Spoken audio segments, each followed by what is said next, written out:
오늘 금융통화위원회는 국내외 금융경제 상황을 종합적으로 검토한 결과 한국은행의 기준금리를 현재의 2.5% 수준에서 유지하여 통화정책을 운영하기로 결정하였습니다. 이제 그 배경과 향후 통화정책 방향에 대해서 말씀드리겠습니다. 먼저 세계 경제를 보면 미국에서는 경기 회복세가 지속되었고 유로 지역에서는 경기 부진이 완화되는 모습을 이어갔으나 신흥시장국에서는 일부 국가의 성장세가 다소 약화되는 움직임을 나타내었습니다. 국제금융시장은 동유럽의 지정학적 리스크가 새롭게 부각되었으나 신흥시장국의 금융불안이 완화되면서 대체로 안정을 유지하였습니다. 글로벌 주가는 중국의 경기 둔화 우려, 우크라이나 정정 불안 등에도 불구하고 주요 선진국의 경기 개선 기대, 기업 실적 호조 등으로 상승하였습니다. 글로벌 금리를 보면 신흥시장국의 금리가 금융 불안 완화로 투자 심리가 다소 회복되면서 하락하였으며 선진국 금리는 비교적 좁은 범위 내에서 등락하였습니다. 금융통화위원회는 앞으로 세계 경제가 완만한 회복세를 지속할 것으로 전망하나 미 연준의 양적 완화 축소에 따른 글로벌 금융시장 여건 변화 및 일부 신흥시장국의 성장세 약화 등에 영향받을 가능성이 상존하고 있습니다. 국내 경제를 보면 내수 관련 지표의 개선과 부진이 병존하는 가운데 수출이 증가세를 이어가면서 경기가 추세치를 따라 회복세를 지속하였습니다. 수출은 2월 중 통관 일수 하루가 늘었습니다만 증가한 가운데 무선 통신기기 자동차 등이 늘어남에 따라 전년 동월에 비해 1.6% 증가하였으며 일 평균 수출액은 20억 달러로 지난 3년간의 평균치와 비슷한 수준을 나타내었습니다. 내수의 경우에는 1월 중 소매 판매가 개별 소비세 인하 및 신차 출시로 인한 승용차의 호조, 설 연휴에 따른 음식료품의 증가 등에 힘입어 증가하였습니다.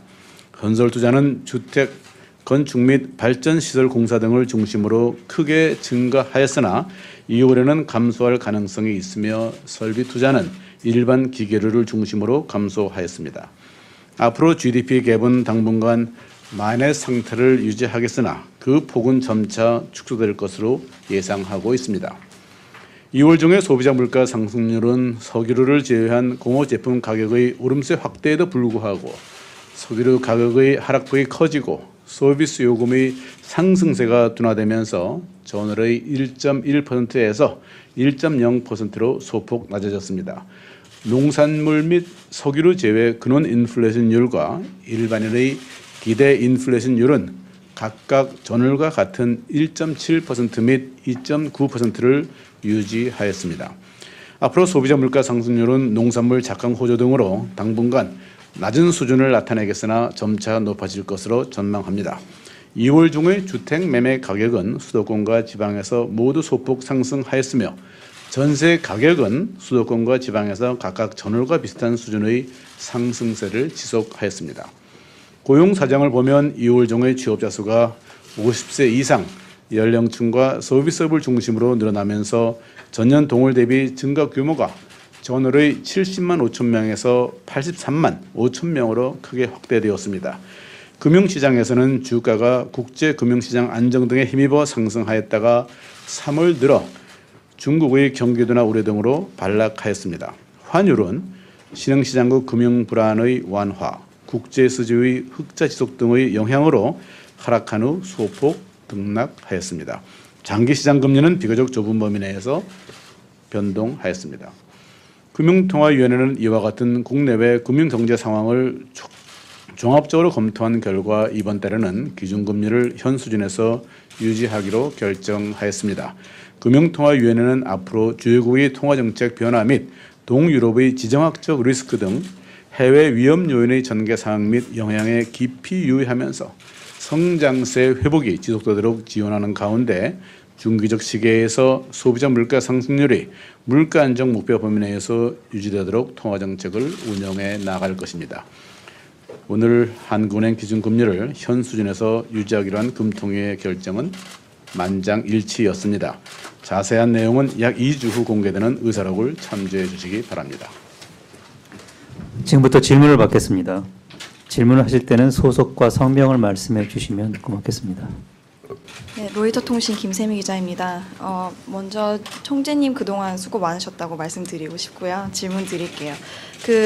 연초 수출이나 산업 생산 데이터 같은 지표를 보면 아직 우리나라 이제 경제 회복세가 미약한데요. 한은이나 정부에서는 하반기에 갈수록 이제 강해질 거라고 주장을 하는데 이 뒷받침할 수 있는 게 어떤 게 있는지 설명 좀 부탁드리고요. 그다음에 지금 물가가 타겟 밴드에 미치지 못한 게 꽤 됐는데 지금 총재뿐만 아니라 뭐 한은에서는 코어 인플레이션 기대 인플레이션 얘기도 언급을 많이 하세요. 하지만 헤드라인 인플레이션을 볼 때 이게 계속 굉장히 낮은데 이거 엄연히 보면 정책 실패라고 볼 수 있는데요. 이유가 왜 그런지 설명 좀 해주시면 감사하겠고, 그다음에 임기 동안 이거에 대해서 좀 아쉬운 게 있었다면 알려주시면 감사하겠습니다. 다양한 형태로 매우 질문을 많이 하셔가지고 이걸 어떻게 다 답할지 모르겠습니다. 우선 김세미 기자가 좋은 말씀으로 서두를 해주셔가지고 저도 김세미 기자도 수고 많이 하셨다는 말씀을 우선 드리겠습니다. 수출 등 지표가 약세인데 산업 생산의 회복세가 미약한데 하반기에 좋아질 것으로 보는 근거는 무엇이냐는 게 첫 번째 질문이었습니다. 잘 아시다시피 수출이 2월 달에는 1.6% 늘었었고, 또 중요한 거는 수출과 수입의 차이라고 할 수 있는 경상수지 흑자가 24개월 연속됐다는 것은 여러분들도 잘 아실 겁니다. 그것은 항상 성장의 플러스 요인으로 작용하는 것이고, 물론 여러분들이 가끔 지적합니다만 수입이 너무 줄어서 흑자 나는 것이 아니냐 이렇게 얘기를 하는 것도 듣고 있습니다만, 지금 지난 1, 2월 달에 평균 월 수출액이 20억 달러를 넘었기 때문에 그것은 지난 3년간의 평균치고, 우리가 전반적으로 경제가 아직은 세계 경제가 완전히 글로벌 위기에서 회복되지 않았다는 걸 감안할 때 저희로서는 20억 달러 넘은 것은 양호한 수치라고 판단한다, 이렇게 말씀을 드리겠습니다. 소매 판매와 무슨 설비 투자, 주택, 건설, 기성액 다 일일이 설명드릴 수 있겠습니다만 여러분들이 아마 대충 잘 아실 거라고 생각을 하고 있고, 지금 소매 판매는 소비는 어느 정도 개선되는 추세를 보이고 있다고 볼 수 있겠습니다.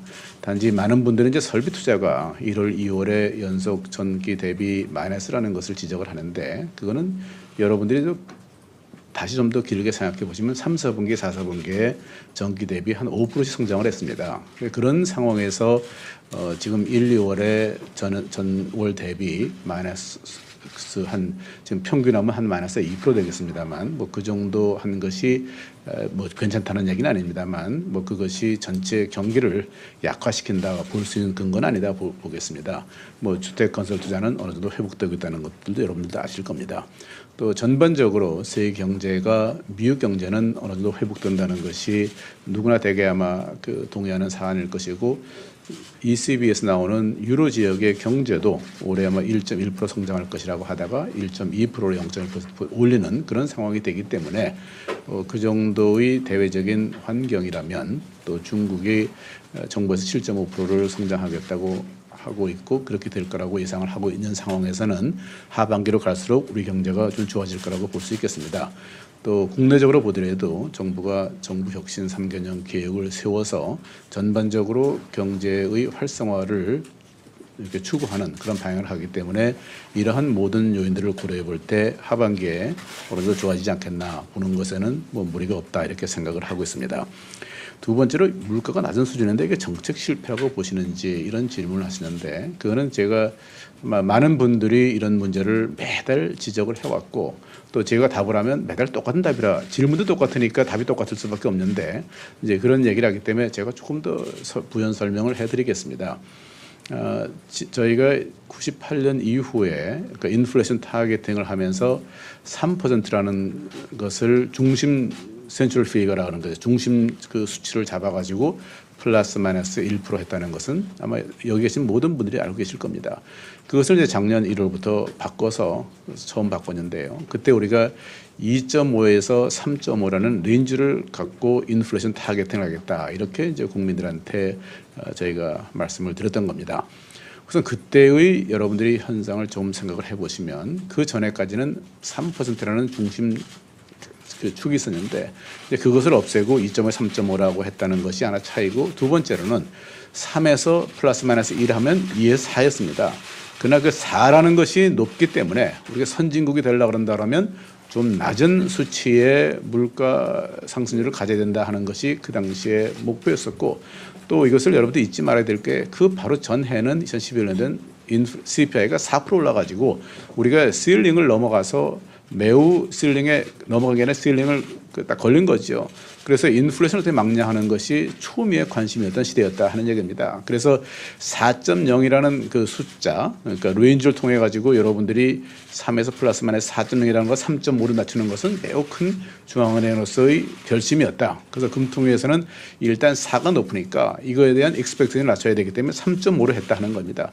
그러면 여러분들이 생각할 때 왜 더 이상 밑을 더 이상 안 낮추느냐? 그 더 이상 안 낮춘 것은 한편에서는 우리가 미래에 대한 뭐 예를 들어서 오일 가격이든지 이런 커머디티 프라이스라든지 뭐 이런 것들에 대한 예측을 뭐 적절하게 하지 못했다 할 수도 있겠습니다만, 그러나 중앙은행은 무엇을 하는 것이냐, 제가 또 이제 부연 설명을 하겠는데 그 나중에 설명하더라도 일단 3.5이기 때문에 밑에는 아마 2.5 정도에서 우리가 갈 수 있을 것이고, 그 하나 다시 강조하고 하는 것은 그 당시에도 우리의 모든 마음속에는 수십 년 동안 한국 경제에서의 그 인플레이션에 대한 인플레이셔너리 바이어스가 있었다 하는 것을 미리 말씀을 드리겠습니다. 그렇게 됐다는 것을 하나 말씀을 드리고요. 두 번째로는 지금 저물가가 많이 된다 그러는데, 사실 여러분들이 뭐 ECB나 이런데 미국은 그렇게 많이 얘기를 하지 않습니다만 다른 나라에서 뭐 디플레이션 이런 얘기들을 합니다. 그러나 로 인플레이션 상태에서 디플레이션을 얘기하지 않는 것은, 디플레이션이 되려고 그러면 그 사람들의 표현에 의하면 브로드 베이스드 모든 분야에서 물가가 떨어져야지 되는 것인데, 우리는 지금 예를 들어서 여러분들도 아시다시피 이번에 1.0 지난 석 달 동안 1.1을 했었던 겁니다. 그러나 그 당시에 우리의 지금 코어 인플레이션을 본다 그러면 1.7인 겁니다. 이번 달에도 그 전에는 두 달을 내리 1.9를 했던 겁니다. 그러니까 1.9, 1.7 되는 코어 인플레이션을 가지고 마치 이것이 뭐 매우 뭐 물가가 디플레이션 되는 것처럼 얘기하는 것은 적절하지 않고, 거기에는 여러 번 설명드렸습니다만 우리의 정책 그 하나의 변수가 있었기 때문에 그것이 물가를 낮추는 요인이 있었기 때문에 그렇다 하는 것들도 말씀을 드리겠습니다. 그때 우리가 무상 보육 뭐 이제 무상 교육하는 것들을 얘기하는 겁니다.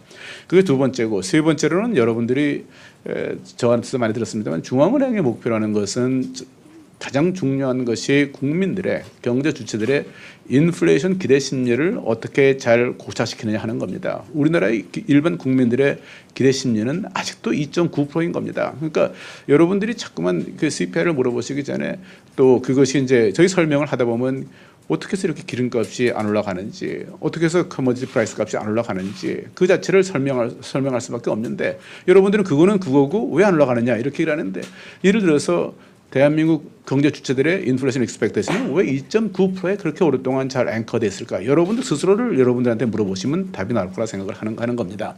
그러면 거기에 이제 하나 덧붙인 질문이 뭐냐 그러면 지금 전반적으로 커머디티 프라이스가 낮은 것이 전 세계 경제의 그 성장이 안 되니까 그것도 외상적인 변수가 아니라 내상적인 변수가 아니냐, 이런 질문이 당연히 나오게 되는 겁니다. 물론 곡물 가격도 그럴 수가 있고 그런 측면이 없진 않다. 그래서 그것을 저희가 매우 유의해서 보고 있다 이렇게 말씀을 드리고, 현재로서는 그런 그 아주 전 부문에 걸친 인플레이션의 그 약화라고 보지는 않는다. 그다음에 아마 그러면 조금 전에 그 김세미 기자는 정책 실패라고 보지 않느냐. 실패라는 것은 여러분들이 이게 제가 아까도 over the medium 좀 중기적 시계라는 걸 말씀드렸습니다만, 제가 매달 하는 것은 아니고 1년마다 하는 것이 아니고 3년 동안에 이 레인지에서 물가를 운영하겠다고 얘기한 것이다 하는 말씀을 드리고, 지금 한국은행에서 내달에 다시 그 조사국에서 발표를 하겠습니다만 지난 1월 달에 발표한 물가 저희 전망이 어떻게 돼 있느냐? 상반기에 1.7이고 하반기에 2.8을 내는 겁니다. 그럼 상반기에 1.7이 어떻게 되느냐? 저희가 분기별로 내지는 않습니다만, 그러나 1, 4분기는 여러분들이 표를 잘 보면 아시겠습니다만 한 1.4 정도 됐던 겁니다. 그것이 1.1 되는 것이 그렇게 뭐 거기서부터 크게 떨어져 가지고 마치 뭐 3% 2.5 돼야 될 것 같다 1.1이 된 것이다 이렇게 보는 것은 아니다. 우리도 이미 지금 경제의 전반적인 물가 흐름을 1, 4분기에 한 1.4, 2, 4분기에 한 2.1 이래서 1, 상반기에 1.7 그리고 하반기에 2.8 간다고 봤기 때문에 그런 면에서 우리가 어느 정도는 우리가 예상한 것보다 좀 낮게 나오는 것이 있습니다만, 그러나 저희가 그렇다고 해서 뭐 앞으로 곡물 가격이 이제 오를 테니까 우리가 막겠습니다 이렇게 얘기를 안 하겠다는 얘기입니다. 그것은 중앙은행이 지금 얘기할 입장이 아닌 것이고, 뭐 곡물 가격이 올라가게 된다 그러면 물가가 오를 수도 있겠습니다만, 그런 형태로 지금 베지터블 가격이든지 이런 것이 과거에 비해서 뭐 10%씩 올라야 될 게 10%씩 떨어지는 경우도 많이 있습니다. 여러분들 잘 아실 겁니다. 그런 것 때문에 물가가 낮춰진 것을 중앙은행이 마치 중앙은행이 가지고 있는 수단으로서 대처할 것으로 얘기하는 것은 그렇게 적절하지 않다 이렇게 생각을 합니다. 물론 중앙은행은 인플레에 대해서 대처하는 것이 조금 더 중앙은행의 역할에 맡게 되고, 디플레에서 벗어나는 것은 중앙은행의 역할만은 아닌 것이고, 그거는 모든 경제정책이 종합적으로 대처해야 될 사안이다 하는 것들도 하나 말씀을 드리겠습니다. 그다음에 임기 중에 아쉬운 점이 있느냐 하는 것인데, 뭐 특별히 아쉬운 것은 없고요. 제가 이 생활하는데 하도 긴장 속에서 한 번도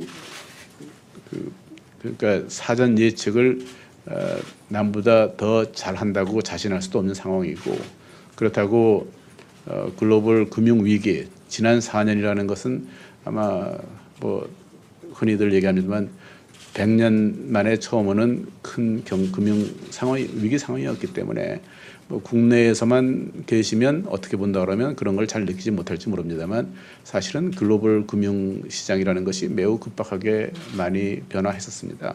사후적으로 왜 미리 예측하지 못했냐 하는 질타를 받는 것에 대한 대책이라는 것은 자나깨나 경계심을 갖고 대응을 보는 것이었다.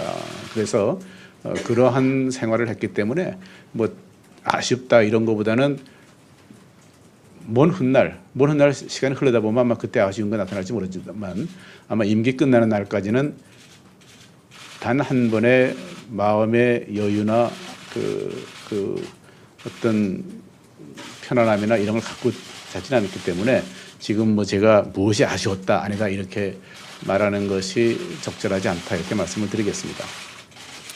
다음 질문 받겠습니다. 네, 저 블룸버그 통신의 서은경 기자입니다. 첫 번째 질문 드리겠습니다. 4월에 이제 전망을 수정을 하실 텐데요. 1월 전망 발표 이후에 성장이나 물가 면에서 이를 수정할 만한 대내외적 여건의 변화가 있었는지 말씀 부탁드립니다. 두 번째 질문은 가계부채인데요. 지금 가계부채가 계속 늘어나고 있습니다. 그래서 정부에서 가계부채 경감을 위해 여러 가지 대책을 내놓고 있는데, 결국 근본적인 해결을 하려면 금리 인상이 필요한 것은 아닌지 총재님의 의견이 궁금합니다.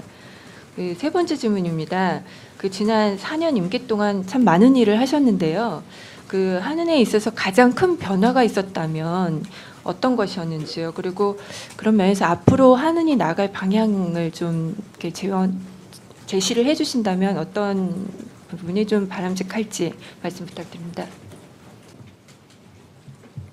또 역시 셋 다 굉장히 다양한 분야, 연결된 질문이 아니고 다양한 분야의 질문입니다. 첫째가 4월 달에 경제 전망을 수정할 만한 여건의 변화가 있느냐. 아마 전 이 사안 가지고 제가 이 전망을 담당하는 분들하고 논의를 지금 하고 있는 상황은 아닙니다.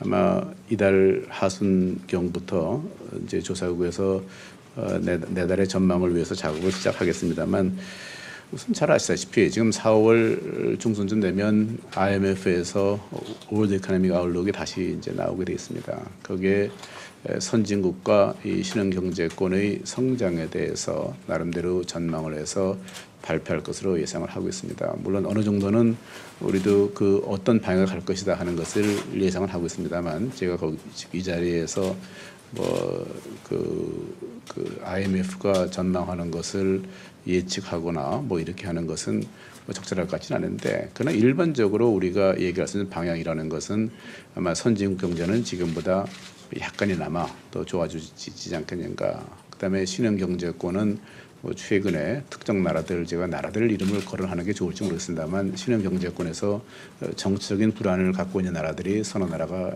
부각이 되고 있습니다.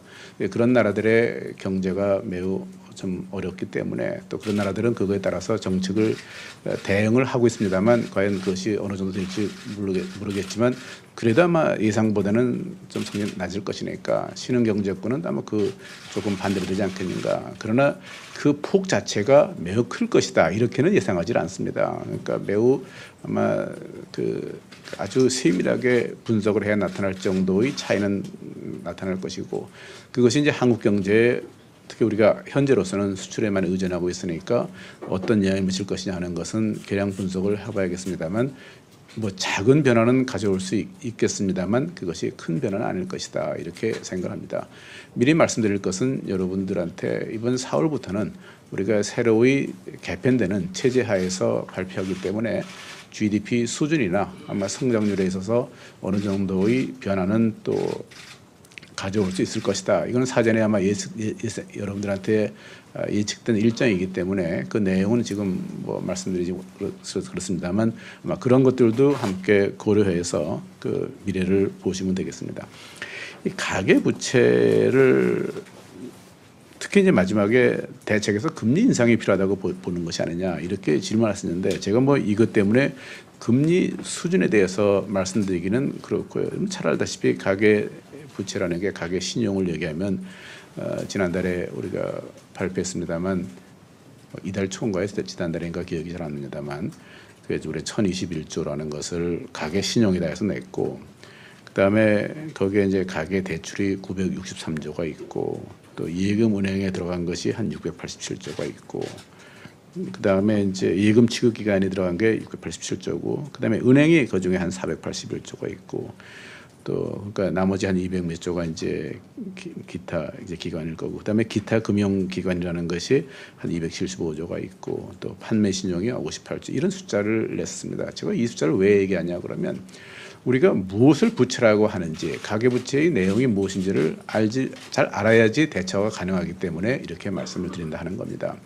그리고 가계 부채를 보는 데는 두 가지 전 큰 문제가 있다고 봅니다. 하나가 뭐냐 그러면, 가계 부채가 커져가지고 경제 운영에 큰 부담이 되는 경제 불안정의 위험 요인이 된다, 이런 측면이 하나 있을 것이고, 두 번째로는 가계 부채가 많기 때문에 국민들의 소비 여력이 적으니까, 가계 부채가 많다는 것은 소비력이 적으니까, 가계 부채가 많다는 것은 또 저축이 낮다는 얘기고, 그 저축이 낮으니까 소위 소비가 미래의 소비인 저축을 소위 현재 소비를 앞당기는 소위 컨섬션 스무딩이 약해가지고 소비가 성장을 이끌지 못하지 않느냐, 이 두 가지 측면에서 이제 논의를 하고 있다고 생각합니다. 근데 첫 번째 논의는 이 자리에서도 여러 번 뭐 지난 4년 동안 저하고 논의를 했었습니다만, 가계 부채 자체가 금융 안정을 해하고 금융의 불안을 일으켜서 위기로 발전할 확률이라는 것은 크지 않다 하는 것을 설명을 하는 그 하나의 요인이 뭐냐 그러면, 우리의 가처분 소득에 비해서 가계 부채 비율이 높다고 손 치지만, 그러나 우리 금융기관의 입장에서 봤을 때는, 그것이 소위 금융제도의 불안정을 갖다가 유발할 것은 아니다. 왜냐하면 우리가 LTV, DTI 뭐 이런 소위 하나의 거시 건전성에 관련되는 규제를 갖고 있었기 때문에 그런 면에서 그 불안 요인은 많지 않다, 이렇게 말씀을 드렸던 겁니다. 그 이제 두 번째, 그러나 이제 그럼에도 불구하고 항상 얘기했던 것은, 우리가 1분위하고 2분위, 5분위까지 소득 분위별로 봤을 때 우리가 걱정을 많이 해야 되는 것은, 소득이 높은 계층에서 빚을 많이 가지고 있기 때문에 그런 면에서는 자산에 있어서 갚을 능력이 있다고는 치더라도 우리가 소득이 낮은 부문의 경우에는 자산이었기 때문에 이거는 사회정책적으로 많은 관심을 표명을 해야 된다 하는 것들도 얘기를 했다 말씀을 드리겠습니다. 그 얘기는 우리가 부채라는 것을 해결하는 방법은 크게 나눠서 네 가지가 있는데, 하나가 우리의 성장이 부채를 더 뛰어넘어서 성장을 더하는 방법이 있고, 아니면 인플레이션을 많이 일으켜가지고 그 전체 빚을 좀 낮게 만드는 방법이 있고, 다른 한편에서는 소위 말해서 오스테리티 프로그램, 긴축을 하고 그 다음에 그 빚 가진 사람들이 더 이제 쪼여서 이제 갚는 방법이 있고, 그 다음에는 정부가 리스트럭처링을 해주는 방법이 있겠죠. 뭐 가난한 사람들 빚 탕감해주고 이런 몇 가지 방법이 있는데, 그러나 우리가 가장 그 바람직하다고 생각하는 것은 성장을 통해서 시간을 갖더라도 이렇게 푸는 것이 경제에 주름살을 크게 주질 않고, 또 빚을 갚는다는 것 자체로 해서 경제의 그 소위 자원의 배분을 왜곡시킨다. 그게 우리가 뭐 모럴 해저드라고 얘기합니다만, 그런 것을 가져오지 않도록 하는 바람직한 방법을 찾기 위해서 지금 이렇게 설명을 길게 드렸다 하는 말씀을 드리겠고, 두 번째 문제에서 그럼 거시경제 여건에서 이것이 굉장히 제약 조건이 되는 것이 아니냐 하는 것인데, 뭐 최근에 특히 아마 작년에 그 저축률은 올해 이제 조금 시간이 지나게 되면 발표가 되겠습니다만 과거에 비해서 조금 늘은 것입니다. 그러니까 조금 늘었기 때문에 아마 그런 면에서는 지난 몇 년 동안에 비해서는 여력이 생기지 않을까 하는 예상을 할 수 있다는 말씀을 드리고, 또 선진국의 경우에는 딜레버리징이 유럽이나 미국에서는 빨리 일어났던 것입니다. 그러나 우리는 그런 제도적으로 딜레버리징이 일어날 만한 여러 가지 요인을 갖추지 못하고 있습니다. 설명이 복잡합니다만, 특히 부동산을 가진 사람들의 경우에 미국의 서프라임 모기지 이후에 이러한 빚을 갚아가는 또 그런 과정이 우리는 지금 당장에 취할 수가 없는 것이고, 그렇기 때문에 우리는 시간을 갖고 매우 꾸준하고 그러나 의연하면서 그 굳건한 정책을 가져가서 처리하는 것이 낫겠다 생각을 합니다. 그래서 이거를 위해서 금리 인상이 필요하냐는 문제는 제가 뭐 여러 가지 이유로 답을 안 드리는 것이 좋을 것 같습니다. 근데 잘 보셔가지고, 근데 금리는 이제 인상이라는 것은 아마 전반적인 총량 규제를 위해서는 금리 인상이라는 것이 어느 정도 효과가 있을지 모르겠습니다만, 또 금리 인하라는 것은 예를 들어서 금리 인하해서 빚이 더 늘어나는 상황이라 그러면, 유동성이 더 많아지는 상황에서 빚이 늘어난다 그러면 그거는 굉장히 걱정을 해야겠습니다만, 또 어떤 면에서는 우리가 지난 저희가 13년 5월에 마지막으로 했고, 그 전에 10월 달에도 하고 할 때 제가 말씀드렸습니다만, 특정 계층에서는 이제 그 좀 부담을 낮춰주는 측면이 없는 건 아니겠죠. 그러나 금리라는 것을 가계부채를 위해서 한다 이렇게 말하는 것은 적절하지 않다고 생각합니다. 그래서 금리는 통화정책의 가장 중요한 수단이기 때문에 모든 통화정책에 관련되는 사안을 고려해야지 가계부채를 대상으로 해서 뭐 금리를 조정을 한다, 저는 그것은 그렇게 바람직하지는 않다 이렇게 생각을 합니다. 그다음에 마지막으로 임기 중에 변화시킨 것들이 뭐냐, 뭐 제가 볼 때는 뭐 많기 때문에 이거를 이 자리에서 논할 수는 없다고 생각합니다.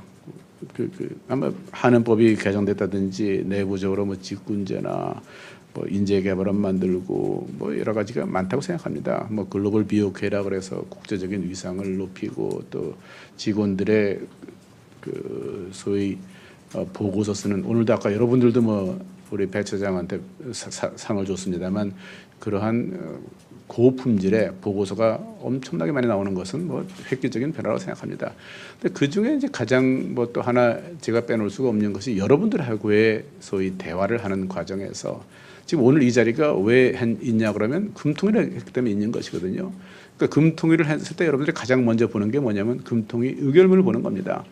금통위 의결문에 얼마나 많은 진화가 있었느냐 하는 것을 보면, 여러분들이 더 갈증이 나고 더 알고 싶은 것은 사실은 제가 와서 너무나 많은 정보를 주기 때문에 여러분들이 더 갈증이 난다고 생각하는 겁니다. 만약 여러분들한테 정보를 주지 않았으면 아마 이렇게 많은 질문이 나오지 않을 겁니다. 그러니까 의결문이 얼마나 많이 발전을 했느냐, 뭐 여러분들은 언론에 계시니까 글의 명료함이라는 것을 매우 중요하게 여길 것이기 때문에 제가 와서 한 것이 처음부터 이제 전체 의결문을 가져오기로부터 풀 센텐스가 바뀌었다는 것도 사실 중요한 것이고, 그다음에 첫 번째 패러그래프에 세계 경제나 국제 금융 파트를 집어넣었다는 것들도 우리 의사결정을 할 때 그것을 보고 한다 하는 것이기 때문에 여러분들의 판단에 그런 것을 많이 집어넣어줬고, 여러분들이 질문을 할 때 가다가 보면 지난달에도 GDP 갭이 언제 만에서 벗어나느냐. 여러분들이 제가 오기 전에 언제 GDP 갭이란 말을 입에서 내보셨겠습니까? 근데 그런 것이 한국은행 그 스테이트먼트에 들어갔다는 것은 한국은행 금통위의 스테이트먼트의 격을 매우 높인 것이다. 저는 이렇게 생각을 합니다. 그다음에 인플레 기대 심리라는 표현을 뭐 제가 이제 과거에 간헐적으로 그런 표현을 쓴 적이 있는 것은 알고 있습니다만, 그런 인플레이션 기대 심리라는 것을 매번, 그러니까 중앙은행의 아까 얘기했지만 목표라는 것은 인플레이션 기대 심리를 어떻게 하는 것이다 하는 것을 말씀드렸고, 아까 김세미 기자가 질문할 때 제가 오브 더 미디엄 또 왜 중앙은행이 매달 무슨 뭘 보고 맞추는 것처럼 하기 때문에 중기적 시각에서 놓다는 것을 의견에 넣어가지고, 그러니까 다시 말해서 여러분들하고 커뮤니케이션을 매우 열심히 하고자 노력했다는 것들도 저는 뭐 큰 변화라고 생각을 하고 있고, 또 제가 오기 전에는 여러분들이 의결문이 아니라 그 의사록을 미니트를 6주 후에 보지 않았습니까? 그걸 2주 후에 아마 그야말로 우리보다 더 빨리 하는 나라가 전 세계에 없다 하고 말씀을 드리겠습니다. 2주 후에 여러분들 주지 않았습니까? 그러니까 여러분들이 궁금증이 더 많이 생기면서 더 많은 것을 요청하고 저는 좋다고 생각합니다. 그렇게 함으로 서로 발전하는 것이니까. 그래서 여러분들한테 훨씬 질문의 거리를 많이 준 것이 저로서는 큰 변화였고, 단지 제 생활이 조금 더 힘들어졌을 뿐이다 이렇게 말씀을 드리겠습니다. 그러나 그건 매우 바람직한 방향이었다. 뭐 얘기하려면 끝이 없습니다만 그렇게 말씀을 드리겠습니다. 다음 질문해 주십시오. 예, 연합인포맥스 이재헌입니다. 예, 먼저 그간 고생 많으셨고요. 남은 임기도 잘 마무리해 주실 것을 국민 한 사람으로서 말씀드리고 싶습니다. 예, 질문 드리겠습니다. 3개년 혁신에서 알 수 있듯이 박근혜 정부는 지금 국정 운영에 강한 드라이브를 걸고 있습니다.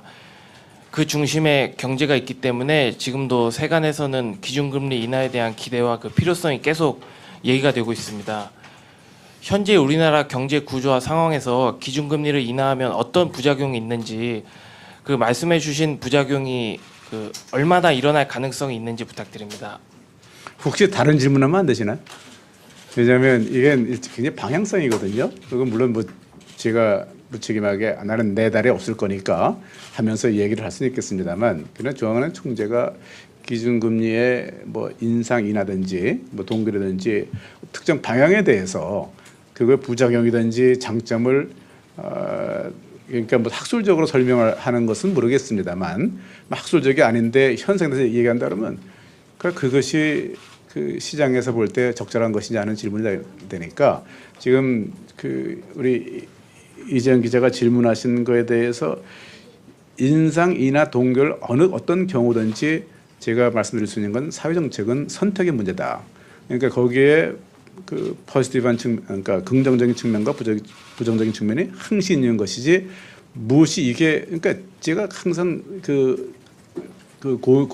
고민의 그 가장 그 핵심이 뭐냐 그러면, 사회정책에는 정답이 없다 이렇게 말씀을 드리겠습니다. 모든 것은 선택의 문제라고 생각합니다. 그러니까 사회정책은 선택의 문제이고, 어떤 경우도 선택을 하는데 그 당시에 의사결정을 당시로서 긍정적과 부정적을 종합을 하고, 그것도 단기적이 아니라 몇 년 동안에 가는 그것을 결정을 해서, 어떤 경우는 단기적으로 어떤 충격이나 무슨 그런 것이 오기 때문에 그걸 대처하는 방법도 있고, 어느 거는 중앙은행의 통화정책이라는 것이 매우 그 소위 사전적으로 올해 후에 효과 나타나기 때문에 결정해야 되니까 장기적인 그 관점에서 결정해야 되고, 이런 것이 왔다 갔다라는 게 뭐냐면 계속 반복되는 그런 상황에 대해 말씀을 드리겠습니다.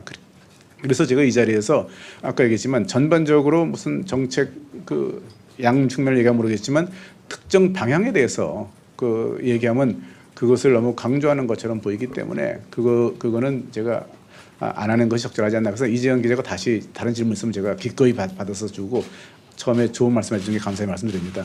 제가 고생한 것보다는 아마 여러 기자분들이 더 고생하셨을 겁니다. 네, 다음 질문 해주십시오. 네, 세계일보 유순열입니다. 우연하게도 총재님 퇴임을 앞두고 기자단 간사를 맡게 됐습니다. 좀 중복이 될 수 있는데 총재님의 지난 4년에 대해서 두 가지 질문을 드리겠습니다. 먼저 총재님이 재임한 4년은 경제학이 다시 쓰여지는 시기였습니다. 통화정책도 새로운 형식이 등장했고, 한국의 통화 정책도 그 큰 흐름을 쫓아갈 수밖에 없었는데요. 그러나 결과는 굉장히 달랐다고 봅니다. 선진국에서는 가계 부채뿐 아니라 부채 감축이 진행된 반면에 한국은 가계 부채가 줄기차게 늘었습니다.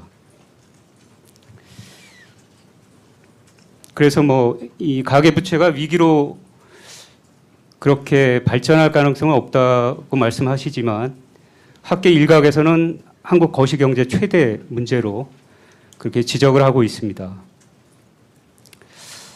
그래서 과연 우리가 글로벌 금융위기 이후에 위기를 극복한 것인지 아니면 위기를 그냥 뒤로 미룬 것인지 이런 평가도 엇갈리는데요.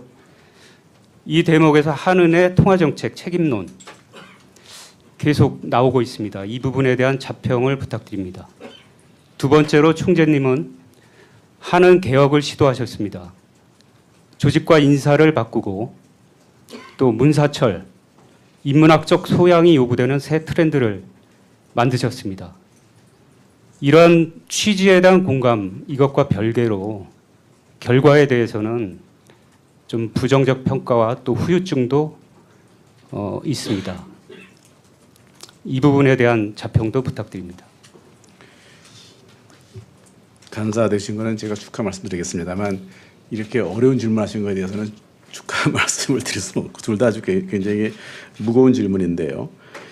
처음에 가계부채에 대해서 일종의 한국은행의 책임론을 얘기를 하셨는데 아까 제가 뭐라고 말씀드렸냐 그러면 사회 정책에 있어서 옳고 그르다는 것보다는 항시 선택의 문제다 이렇게 말씀을 드리겠습니다. 지난 4년 동안의 전 세계 경제를 보면 어떤 형태의 부채를 가지고 살았습니다. 지금 아까 제가 가계부채 딜레버리지가 유럽이나 미국에서 일어났다 했지만 무엇이 일어났습니까? 거기는 정부 부채가 늘었던 겁니다. 또 일부 국가에서는 기업의 부채가 늘었다는 것입니다. 그러니까 한 나라의 부채는 기본적으로 정부가 지느냐, 가계가 지느냐, 기업이 지느냐 이 세 가지로 되는 겁니다. 잘 아시다시피 97년대 우리나라 외환위기는 기업의 부채로 시작하지 않았겠습니까? 그러니까 어느 나라든지 세 가지를 가지고 시작을 하는데 이 세 가지를 가지고 분석을 해볼 때 정부 부채는 그 한 나라의 경제 위기로 갈 확률이 굉장히 높고 그다음에 기업 부채는 그 다음에 높습니다. 가계 부채의 경우는 어느 정도의 수준에 가면 우리가 영어로 threshold라고 많이 씁니다만 위기로 가느냐 하는 분석을 해보면 세계적으로 봤을 때 아직 가계 부채는 그러한 것에 대해서 통일된 의견이 나오지 않았다 이렇게 말씀을 드리겠습니다. 그리고 가계 부채를 줄이는 것이 그러면 줄이는 부채가 없는 것보다는 있는 것보다는 없는 게 낫다. 그거에 대해서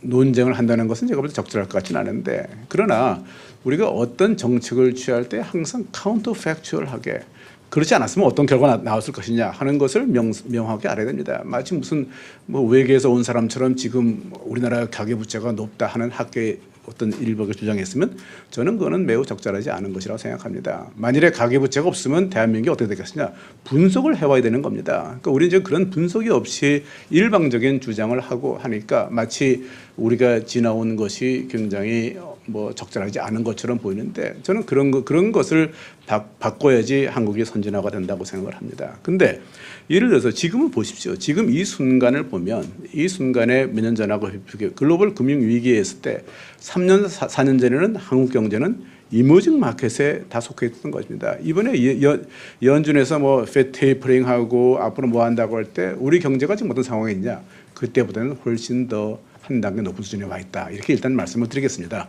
그러니까 일방적으로 그냥 우리 경제에 대해서 어떤 면을 부과시켜 가지고 이것 때문에 이렇게 되는 것처럼 하는 것은 적절하지 않다 말씀을 드리겠고 그래서 아까 부채를 어떻게 대처할 것이냐는 건 제가 세 가지 방법을 말씀드렸으니까 그런 면에서 우리가 정부에서 정책을 취해 가지고 다시 얘기합니다만 소위 부채보다는 성장이 더 빨리 늘고 소득이 늘어서 그것이 비록 시간이 걸리지만 그렇게 하나의 소프트 랜딩을 하는 방법을 강구하는 것이 적절한 것이다 이렇게 말씀을 드리겠습니다.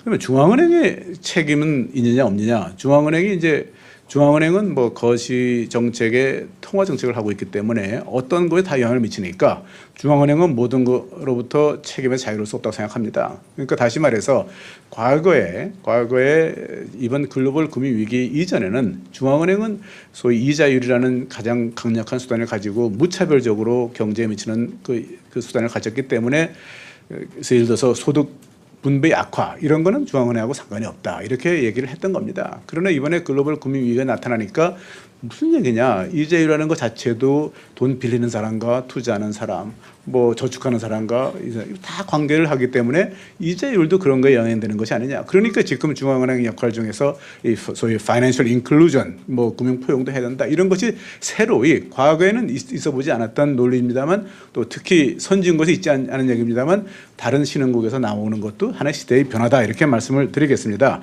그래서 지금 말씀드린 거에서 중앙은행이 뭐 이거의 책임으로 자유롭냐 아니냐, 중앙은행은 아까 얘기했지만 거정책을 취하기 때문에 어떤 거로부터 중앙은행이 우리는 관계없다 이렇게 말할 수는 없다고 생각합니다. 그러나 마치 이것이 중앙은행의 정책 때문에 됐다 한다고 그런다면 그거는 적절하지 않다. 저는 이렇게 말씀을 드리겠습니다. 두 번째 문제는 혹시 가능하시면 제가 다른 기회라는 게 아마 오늘 금통일 한 거니까 저하고 아마 여러 언론인들하고 만날 기회가 아마 제가 끝나기 전에 있을 테니까 그때는 하는 내부회를 더 얘기해도 좋겠습니다만 이건 온 국민한테 제가 무슨 문사철 트렌드 저러 얘기할 게 굉장히 많습니다. 지금 많은 변화가 있었는데 뭐 후유증도 있고 부정적 시각이 있다고 그러는데 저는 뭐 그런 거에 대해서 제가 부정을 하거나 아무 후유증 없이 이게 득만 했다 이렇게 볼 수는 없다고 생각합니다. 그러나 한국은행으로서는 너무나 당연하게 경험해야 될 하나의 개혁 과제였기 때문에 그냥 이것이 당연히 유지가 되어야 되고 그것이 국가 경제에 누구한테 부정적 영향을 미쳤느냐, 혹시 한국은행에 재직하는 사람 중에 일부가 그렇게 생각했다면 내가 그것을 부정하지는 않겠습니다. 그러나 근본적으로 한국은행은 국민의 중앙은행이지 종사하는 사람들의 중앙은행은 아니다. 저로서는 매우 어려운 표현입니다. 제가 이 표현 가지고 지난 4년 동안의 그 괴로움을 겪었던 것인데 과거에는 이것이 어느 정도의 그 사회와 유리되어 있었습니다만 제가 와서는 그 유리라는 게 떨어진 괴리된 거를 격을 줄이려고 노력을 했습니다. 이제는 뭐 우리 직원들도 매우 자랑스럽게 국민 경제의 발전에 기여하는 그런 구성원들이라고 생각을 하고 있다고 믿습니다.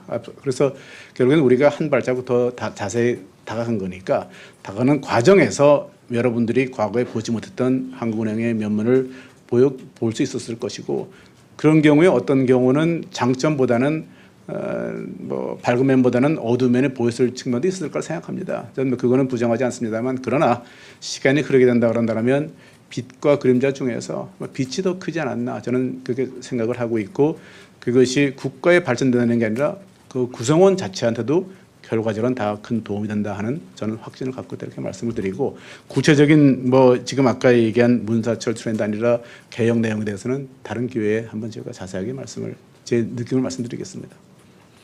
다음 질문 받겠습니다. 네, 총재님 치열한 4년을 보내셨는데 박수 먼저 보내드리고 싶고요. 앞서서 어려운 얘기 많이 하셨는데 저는 총재님 개인 신상에 관한 질문 좀 드릴게요. 매월 내려오셔서 긴 얘기 짧게 하신다면서 아주 길게 말씀하셨는데 그때마다 들었던 궁금증이 총재님께서 사회를 향해서 많은 메시지를 던지시는데 막상 본인은 어떤 얘기를 듣고 싶을까, 어떤 격려나 응원 같은 것들을 듣고 싶지 않을까 이런 생각을 가끔 해봤습니다. 총재님께서 꼭 듣고 싶으셨던 말씀이 있으셨는지 또 앞으로 계획은 어떻게 세우고 계신지 궁금하고요. 마지막 금통위를 마치신 소감이랄까 이런 것들도 간단히 덧붙여 주셨으면 좋겠습니다. 수고 많으셨습니다. 고맙습니다. 하여튼 다들 좋은 말씀으로 이렇게 얘기를 시작해 주셔가지고 저도 감사의 말씀을 우선 드리면서 진심으로 그렇게 좋게 말씀해 주신 것에 감사하다는 말씀을 드리겠습니다. 지난 4년 아까 치열하게라는 표현은 뭐 제가 볼 때는 아주 저로서도 그렇게 생각을 합니다. 아마 이렇게 시간을 써서 생활을 할 수 있을 것이냐 하는 것을 항상 스스로에게 과연 내가 마지막까지 변화하지 않고 갈까 하는 것을 생각을 했었는데 지금 보니까 이제 48개월 다 왔으니까 한 번도 그 생활의 그 리듬이 깨지거나 그러진 않았다 이렇게 말씀을 드리겠습니다. 길게 봐서 지금 여러분들한테 뭐를 이제 전달하려고 했고 뭐를 듣고 싶고 어떤 생각을 했냐 하는 질문인데 제가 이렇게 말씀을 드리겠습니다. 이것도 어떻게 전달될지도 걱정이 됩니다만, 그러니까 전달한다는 것이 뭐 커뮤니케이션이라는 게 일단 전달하는 방법이 중요하고, 둘째는 그 내용이 서로 잘 이해가 될 수 있는 문제이고, 또 그 상대편의 마음을 읽어가지고 의도하냐 의도하지 않았냐 이걸 알아야지 그냥 모든 걸 전달했다고 전달이 되지 않는다고 생각합니다. 점은 잘 알고 있습니다. 제가 이 커뮤니케이션에 대해서는 상당한 시간을 투입을 해서 제가 실제로 행동도 했었고, 제가 연구원의 그 소장을 하면서 이렇게 교육 홍보 사업을 맡기도 했었고, 그래서 이제 커뮤니케이션국도 만들었고 했었기 때문에 결코 즉흥적으로 만든 것은 아니었고 저로서는 매우 옳은 생각을 했었다. 그래서 커뮤니케이션에 대해서 관심이 많음에도 불구하고 항상 부족하게 되는 것이 결과인데, 저는 여러분들한테 이런 비유를 하나 하고 싶습니다. 어떤 사람이 경쟁을 하는데 대내 경쟁부터 먼저 해서 우리끼리 경쟁력을 키우고 외부 사람하고 경쟁하자 이런 경우가 있고, 대외 경쟁을 해서 그 경쟁력을 높이지 않은 경우가 있습니다. 전자가 매우 바람직합니다만 전자는 인류 역사에서 성공한 적이 없습니다. 왜냐하면 다 기득권 자기 자리가 있는데 거기서 경쟁의식을 키워가지고 경쟁력을 키워서 외부 사람하고 경쟁하자, 잘 안 되는 겁니다. 그렇지만 대경쟁을 하면 어떻게 되느냐? 충격이 오는 겁니다. 충격이 오는 겁니다. 그러면 어떤 것이 좋은 것이냐? 경제 성장론에서 균형 성장이 좋으냐, 불균형 성장이 좋으냐? 경제학에서 오랫동안 논의됐던 것이고, 성장이 좋으냐, 분배가 좋으냐, 오랫동안 됐던 겁니다.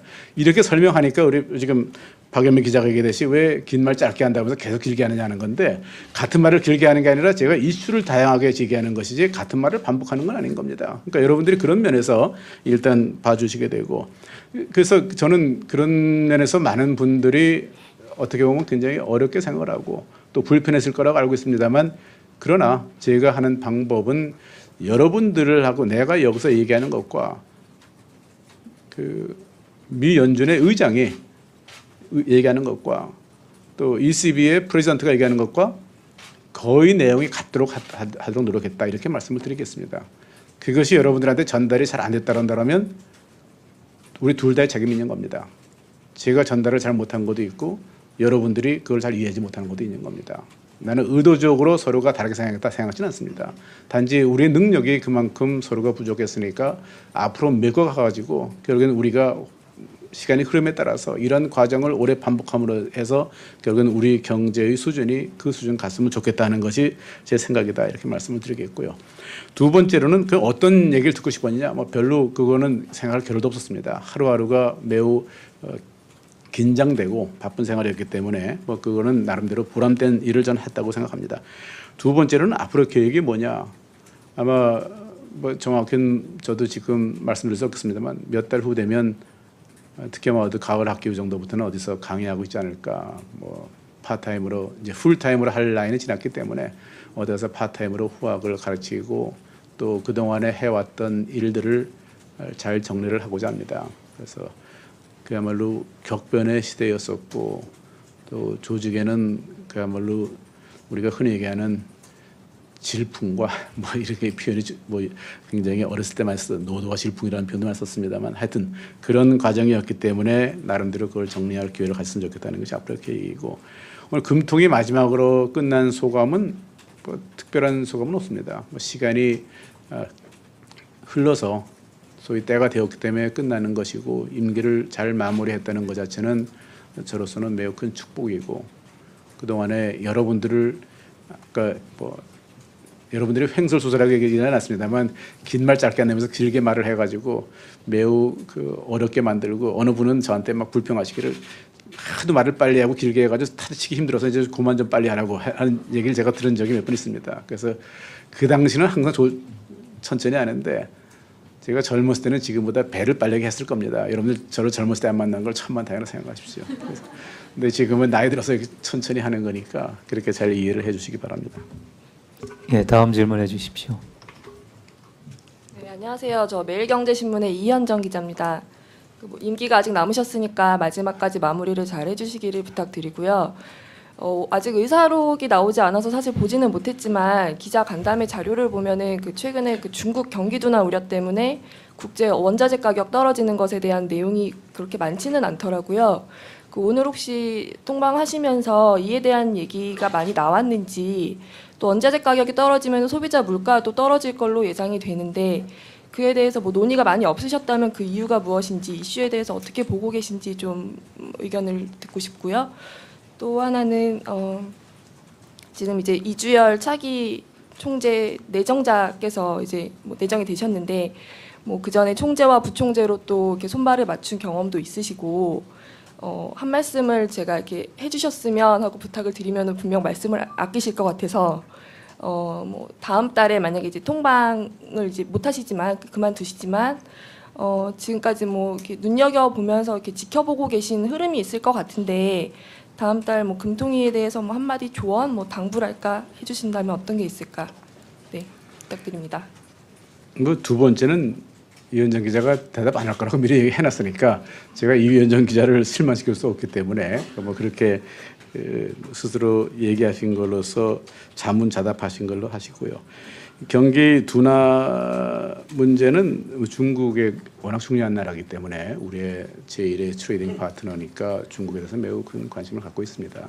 그런데 그것이 이제 금융의 문제와 또 실물의 문제가 서로 엉켜 있는 측면이 있고, 그리고 아마 여러분들이 일반적으로 얘기할 때는 지난달에 그 수출이 18% 마이너스라 하는 것들도 아마 머리에 있을 겁니다. 그리고 이제 그런 여러 가지를 복합적으로 얘기를 하는데, 또 중국의 통계에 대해서는 또 여러 해석을 많이 할 수밖에 없는 상황입니다. 예를 들어서 작년에 1, 2월은 어떤 일이 벌어졌느냐 그러면 중국에 그 당시에 그 수출 자체가 엄청나게 늘었었고 그것이 외국의 투자하고 연결되는 것도 있었고, 또 춘절이 있거냐 없거냐에 따라 가지고 밀어내는 그런 측면도 있고 밀당기는 측면도 있는 겁니다. 그래서 이런 것을 다 해보면 어떤 이제 글로벌 IB들은 이번에 마이너스 18%지만 실제로는 플러스의 효과가 있다는 그런 분석도 있고요.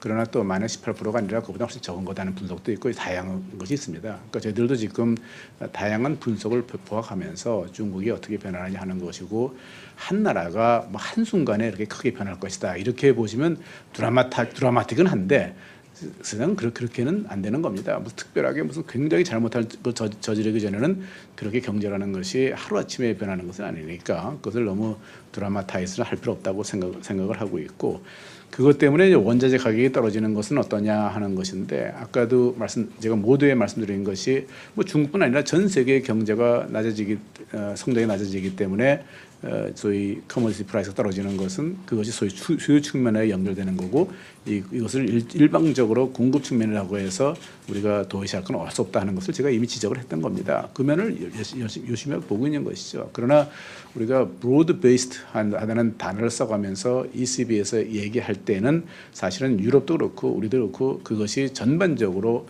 그런 형태로 가는 것은 아니다 이렇게 보고 있고, 또 더 확실한 것은 뭐냐 그러면 제가 다음 이제 그 몇 주 후에 월드 이코노믹 아웃룩이 나올 거라고 말씀드렸습니다만, 그때 이제 선진국하고 신흥국의 성장이 나오게 됩니다만 지금 다 높은 성장을 하고 있는 것이거든요. 그러니까 이런 데 있어 가지고 글로벌 디맨드가 지금 없어질 것이다 볼 수는 없는 것이고, 조금 더 말씀을 더 드리면 이제 그러면 전체적으로 GDP 갭 자체는 그러면 얼마나 회복될 것이냐 하는 것이 좀 더 분석적으로 남아 있습니다만, 그것은 그 마이너스 갭이 회복되는 추세에 갈 것이다 이렇게 일반적으로 보고 있다 말씀을 드리겠습니다. 네, 뭐 아까 말씀하셨지만은 그 제가 마지막 두 번째 질문 드린 거 다음 금통위에 대해서 뭐 한 말씀. 네, 뭐 아까 다시 말씀드리지만 우리 금통이라는 것은 그 시장하고 직접 연결되기 때문에 방향성에 대해서는 아까 내가 어느 분이 뭐 가계부채를 하기 위해서는 금리를 인상하는 게 좋으냐 뭐 이렇게 했잖아요. 근데 그런 질문에 대해서는 답하기 어려운 것이, 방향성을 물어보시면 그 중앙은행에서는 그 답 안 하는 것이 정답이라 생각합니다. 그러니까 여러분, 왜냐하면 시장에서는 그것만 보고 앉아 있거든요. 그래서 그걸 보는데 그것이 지금 잘 예상대로 안 된다고 하니까 자꾸만 중앙은행을 공격하는 겁니다. 어느 나라 중앙은행도 공격 안 받는 중앙은행이 어디 있습니까? 지금 중앙은행이 다 공격받는 겁니다. 왜 공격받는 것이냐? 우리가 여러분들이 말하는 마켓이라는 것은 여러 형태의 사람들이 있습니다. 어떤 형태의 사람이 있는 것이냐? 그것을 이제 이번 금융위기 이후에 가장 발견한 사람이 하는 민스키라는 사람이 있는데 그 사람이 얘기한 것입니다만 우리가 헤지를 하는 사람도 있고 스페큘레이션 하는 사람도 있고 그다음에 여러분들이 잘 아는 폰지를 하는 사람도 있는 겁니다. 돈을 빌릴 때 원금과 이자를 다 갚으면서 빌리는 사람이 헤징을 한다고 그러면 원금을 안 갚고 이자만 갚는 사람을 스페큘레이션 한다고 하면 원금도 안 갚고 빚 내서 빚 갚는 사람을 폰지라고 그러는 겁니다. 이것이 한나라의 경제 상황인 겁니다. 각자가 다 있는 겁니다. 자기 목소리가 다 있는 거예요. 저는 그것을 나쁘다고 보지는 않습니다. 경제라는 것이 뭐 투자만 하고 투기나 하면 된다. 천만에. 그러나 중앙은행은 그걸 유심히 보고 있는 겁니다. 어떤 경우에 누가 무엇을 하느냐 하는 것을 알고 있기 때문에 중앙은행은 일일이 거기에 대응하지 않을 뿐이지 중앙은행이 모르는 것은 아니다. 그러니까 선진국에서는 Don't challenge central bank. 중앙은행에 대들지 말라는 것인데 우리는 계속 그렇게 하는 겁니다. 왜 하는 것이냐? 그렇게 목소리를 올림으로 인해 가지고 그런 방향으로 이끌고 가려는 것이죠. 그러나 중앙은행은 그렇게 그런 거에 그렇게 호락호락한 것은 아닌 겁니다. 그래서 가능한 한 중앙은행은 뭘 모르느냐? 천만에 중앙은행이 모르고 있으면 그거는 굉장히 문제가 심각한 겁니다. 그래서 제가 여러 번 여러분들에게 얘기한 것이 소위 앨런 블라인더의 책을 인용을 하면서 앨런 블라인더가 얼마나 유명한 정책가입니까? The cat is his tail. 그 개가 꼬리 물듯이 말이지 서로 물고 들어가는 거 안 된다. 왜 안 되느냐? 중앙은행은 60~70%는 시장을 같이 가야 되지만 그러나 국민 경제를 봐야 되기 때문에 안 보는 것도 많고 일일이 대응을 하지 않는다. 그거를 갖다가 공격의 대상 할 수 없는 것이죠. 그러니까 중앙은행은 그런 공격의 대상이 되는 것이지 그것이 뭐 그거에 대해서 대응할 논리가 없어 그걸 듣는 것은 아니다. 이렇게 말씀을 드리겠습니다. 네, 감사합니다. 예, 다음 질문해 주십시오. 간단하게 좀 해주시죠. 예. 예, 안녕하세요. 이데일리 김남현입니다. 그동안 임기 동안 고생 너무 많이 하셨습니다. 세 가지 질문 좀 드릴까 하는데요. 그 통방문구나 이런 걸 보면 내수도 좀 좋아지고 수출 증가세에 대한 자신감도 좀 보이는 것 같습니다. 근데 최근 그 중국 태양광 패널 기업 2년 연속 적자를 보이면서 연쇄부도 우려가 중국발로 나오고 있는데요. 또 미국이나 이런 쪽에서 보면은 이게 중국발 리먼 사태 아니냐 이런 우려까지 나오는 걸로 알고 있는데 의외로 한국은행 통방문구나 오늘 금통위를 보면 중국에 대한 우려가 별로 없는 것 같아서요. 그 지금 중국 기업들의 어떤 연쇄부도 우려, 이건 그림자 금융까지도 또 얘기가 나오는 것 같은데요. 이거에 대해서 좀 다시 한번 짚어주셨으면 하는 바람이고요.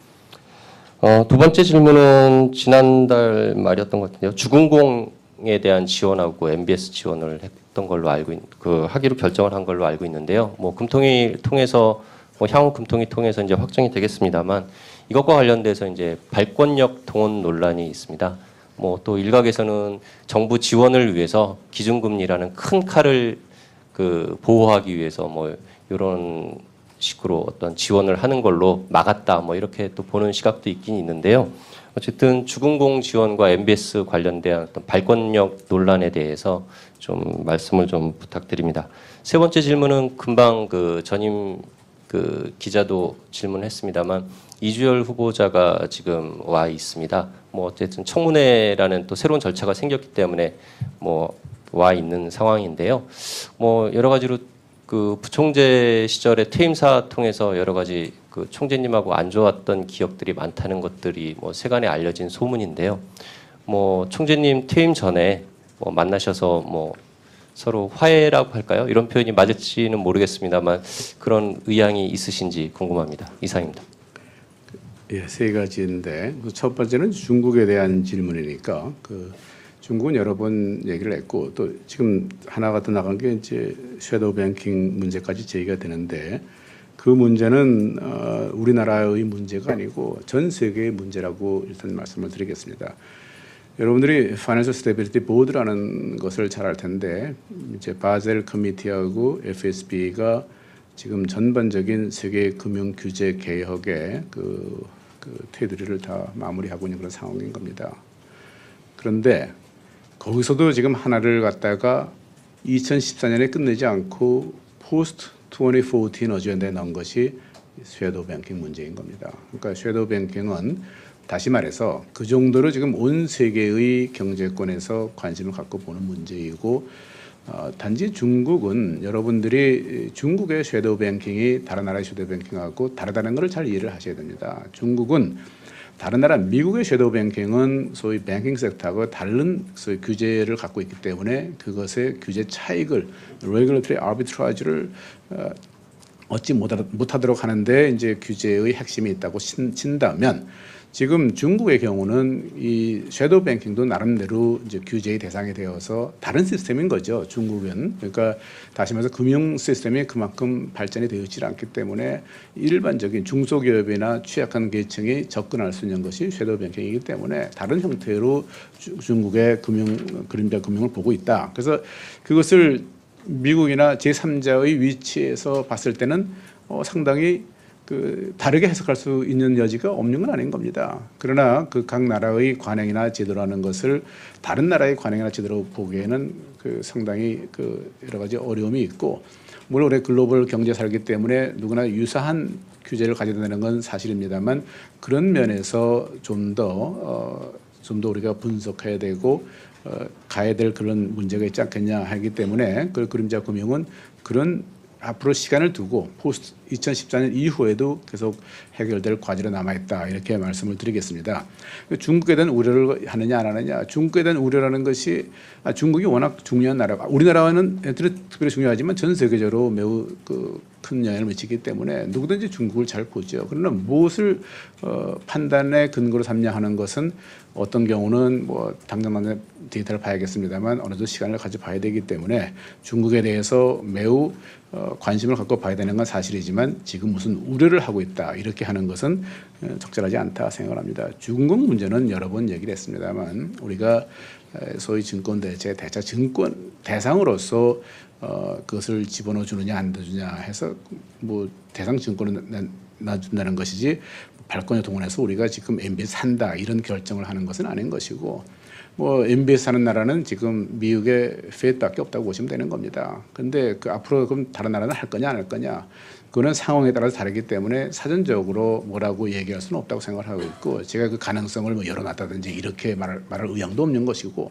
지금 그거는 매우 하이포세티컬한 질문이기 때문에 그런 거에 대해서 특정 뭐 가능성을 얘기한다는 것도 제가 보다 적절하지 않다 생각합니다. 뭐 질문자가 질문했듯이 금통위에서 판단해 가지고 적절한 결정을 내리지 않을까 이렇게 생각을 합니다. 그래서 현재로서 뭐 발권력을 동원해서 뭘 한다는 것은 한 발 너무 나간 얘기가 아닌가 그렇게 생각합니다.